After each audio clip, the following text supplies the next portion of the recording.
അന്തരീക്ഷത്തിൽ എന്തോ പറന്നു നടക്കുന്നതായി ആ കുട്ടി ശ്രദ്ധിച്ചു. അവൾക്ക് അപകടം മനസ്സിലായി.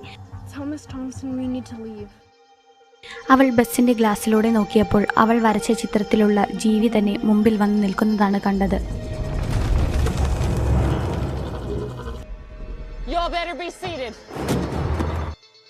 ബസിന്റെ ഡ്രൈവർ വണ്ടി വേഗം മുമ്പോട്ടെടുത്തു.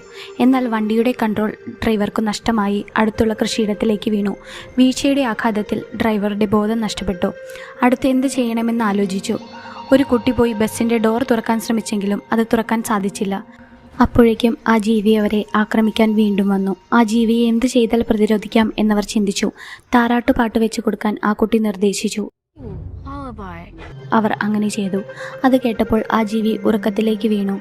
ആ സമയം അവർ രക്ഷപ്പെടാനായി എമർജൻസി എക്സിറ്റിലൂടെ ശ്രമിച്ചു. എന്നാൽ അവസാനത്തെ കുട്ടി രക്ഷപ്പെടാൻ ശ്രമിക്കുന്നതിനിടെ താരാട്ടുപാട്ട് മാറി മറ്റൊരു പാട്ട് പ്ലേ ആയി. താരാട്ടുപാട്ട് തീർന്നതോടെ ആ ജീവി വേഗം ഉറക്കമുണരുകയും ആ പയ്യനെ ആക്രമിക്കാൻ ശ്രമിക്കുകയും ചെയ്തു.